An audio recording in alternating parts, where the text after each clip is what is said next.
story, what we think our job is to keep you informed and make sure that you understand all the details around most of the situations that are, of course, in our newscasts.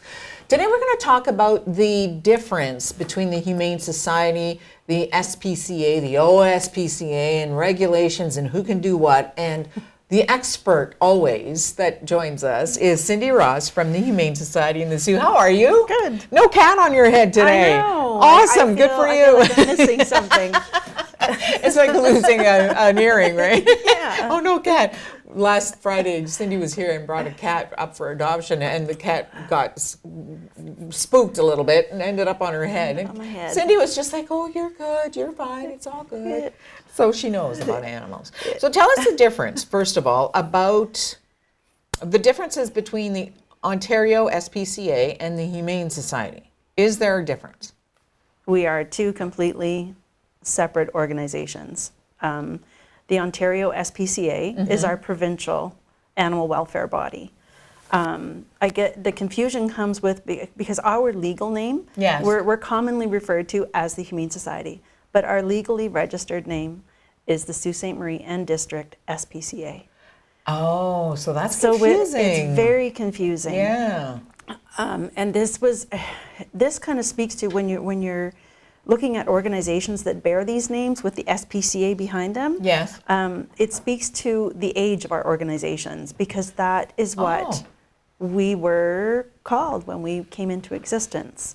That's why the agencies came about, was for that purpose, for the prevention of cruelty to animals.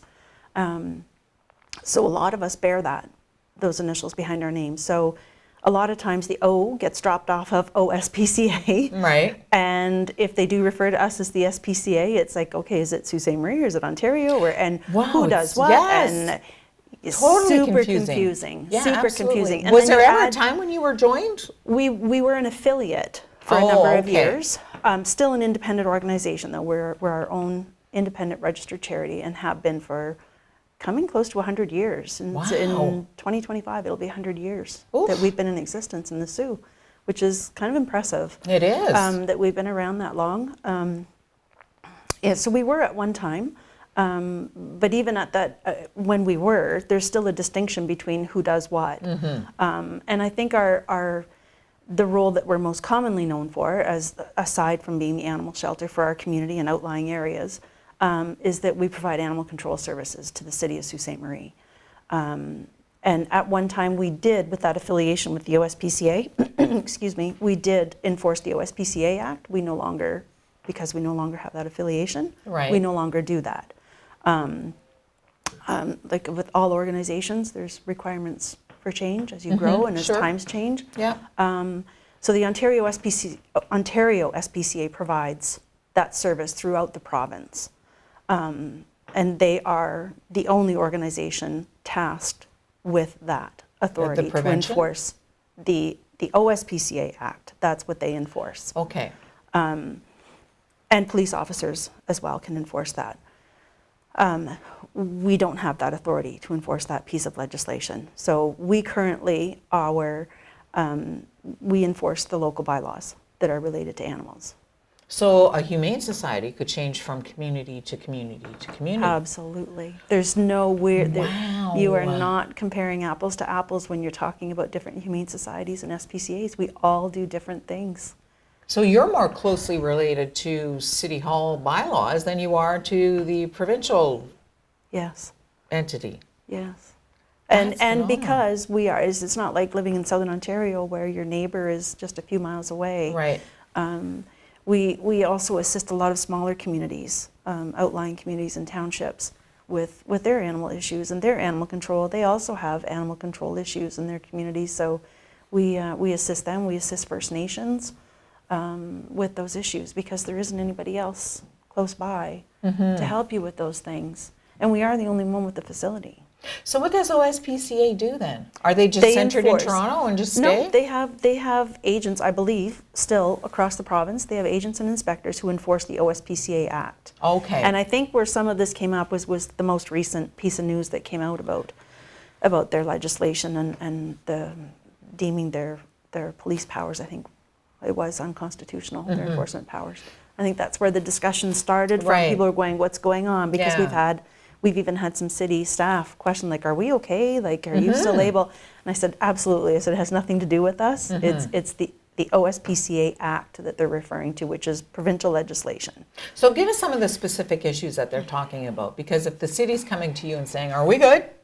Yeah. You know, so that's... Well, they were questioning their enforcement capability. Well, sure. Right? And I think that's fair, right? Right. Because under the OSPCA Act, they're provided with police powers, essentially, the powers of a peace officer, which is not what we are. When we're Okay. enforcing bylaws, we're provincial offenses officers. And we're not the only bylaw officers in the city. There's parking attendants that are also tasked with that. There's other bylaw agents who work for the city for other purposes, for building permits and that types of things, that they enforce those bylaws. We just focus on, we're contracted to focus on the animal-related bylaws that our city has passed. So the bylaws that the cities have, our city in Sault Ste. Marie has passed, have they changed? Significantly. And this kind of got lost. So now it's like confusing again. It is. Right? Because our bylaws, I think it was 2001 was the last time there was any significant change to dog or cat bylaws. They're pretty outdated. They really still stuck to that. Animal control is the dog catcher with the net running around, Right. kind of thing. Scooping And that's up all dogs. it addressed. That it was catching dogs, licensing your dogs, and scooping your poop. And I can tell you that's not the kind of calls we get at the shelter. We do get those calls, but they've changed drastically because animal welfare has changed drastically. So in what are the 19 years. biggest changes? The most significant change, I would say, that we were thrilled with was the added component for care. There's a care component to our bylaws now, which is pretty significant. We're one of not very many communities in Ontario or in Canada that have these, so it's pretty progressive on our city's part. So what does that mean? That now you have a responsibility to care for your pet appropriately under the bylaws, and that includes food, water, veterinary care, shelter. And if someone isn't, then you can step in now. We can address those calls. Oh, that's so awesome. We can respond. We have the authority under the bylaw to respond to those calls, and if we deem appropriate and necessary, we can lay charges. That's completely different. It is. It's a game changer and I think one that I know some people here who work with you would be very thrilled to hear is that we have the authority now to respond to dogs in hot cars. That is phenomenal. That's huge. It is. That drives people out of their mind. Oh, yes. And it rightfully should. so. It's terrible. Terrible. So if you see that happening, for instance, it's July and there's a dog in a car and you've come in and now you've come back out and the dog's still there, we can call you and you can come and get the dog out? We can respond. Yes. That's awesome. If we deem that the dog is in distress, in danger, that we have the authority to take reasonable measures to remove them from the situation. That's phenomenal. It is, and to lay a fine. That's very... We do. We have, it's very broad. I believe under the, prior to May, these were passed last May, these bylaws, because they were all broken up. We had a cat bylaw, a dog bylaw, a poop scoop bylaw, and under the dog, I think we only had 5 or 6 chargeable offenses under that bylaw. Under this new bylaw, we have 71. Wow. 71 chargeable offenses under that bylaw.